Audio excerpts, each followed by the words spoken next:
నేను క్లినిక్‌లో పేషెంట్‌ని చూసా. ఆయనకి అనీమియా ఉంది. అంటే ఒంట్లో ఉన్న రక్తం తక్కువ ఉండడం. అనీమియా ఉంది. డాక్టర్ గారు నాకు అనీమియా ఎందుకుందండి? నేను బాగా తింటాను అని చెప్పి అన్నారు.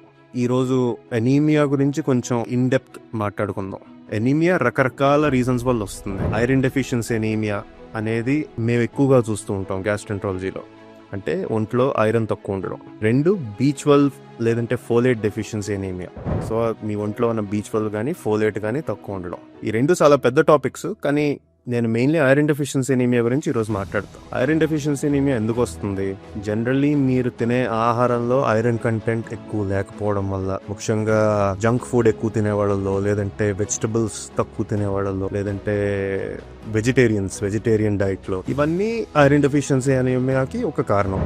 రెండోది, ఒంట్లో రక్తం పోతూ ఉంటే, మీ మోషన్ రంగు బ్లాక్ గా ఉన్నా, మోషన్ లో బ్లడ్ పడుతూ ఉన్నా, లేదంటే ఎక్కడైనా కడుపులో కానీ పేగుల్లో కానీ ఎక్కడైనా రక్తం పోతూ ఉన్నా కూడా మీకు ఐరన్ డెఫిషియన్సీ అనీమియా వచ్చే ఛాన్స్ ఉంటుంది. మూడోది, క్యాన్సర్ కూడా ఐరన్ డెఫిషియన్సీ అనీమియాకి ఒక కారణం. మిమ్మల్ని భయపెట్టాలని చెప్పట్లేదు, జస్ట్ అవగాహన కోసం అంతే. సో మాకు ఎలా తెలుస్తుంది డాక్టర్ గారు అసలు మీకు అనీమియా ఉందని? మీ బాడీ ఇచ్చే సిగ్నల్స్ ఏంది మీకు? ఒకటి, ఎక్కువ ఆయాసంగా ఉండడం, లేదు రక్తం పడడం, అంటే ఇందాక చెప్పాను కదా, బ్లాక్ కలర్ మోషన్ కానీ, మోషన్లో బ్లడ్ కానీ, లేదంటే వాంతులు అవ్వడం.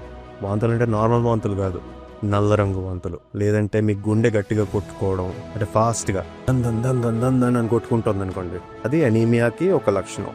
లేదంటే మీరు బాగా తింటూ ఉన్నా కూడా బరువు తగ్గిపోవడం.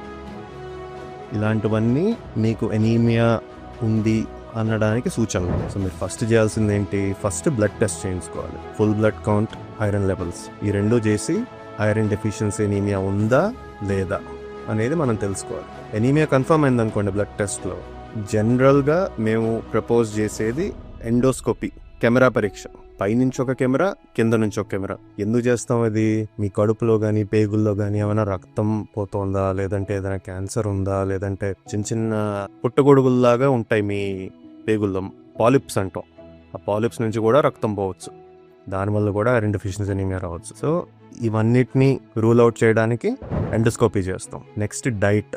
జనరల్లీ ఒక ఎక్స్పర్ట్ డైటిషియన్ని కలిసి మీరు తినే ఆహారం ఏంటి, అందులో ఐరన్ ఉందా లేదా, ఐరన్ ఒకవేళ తక్కువ తింటున్నారా, ఇవన్నీ చూసుకోవడం కూడా చాలా ఇంపార్టెంట్. ఫైనల్లీ కొన్నిసార్లు యూరిన్లో కూడా రక్తం పోవచ్చు, దానివల్ల కూడా ఐరన్ డెఫిషియన్సీ అనీమియా రావచ్చు. సో యూరిన్ టెస్ట్ కంపల్సరీగా చేయించుకోండి, యూరిన్లో రక్తం ఉందా లేదా అనేది తెలియడానికి. సో ఐరన్ డెఫిషియన్సీ అనీమియా గురించి లైట్గా టచ్ చేశాను.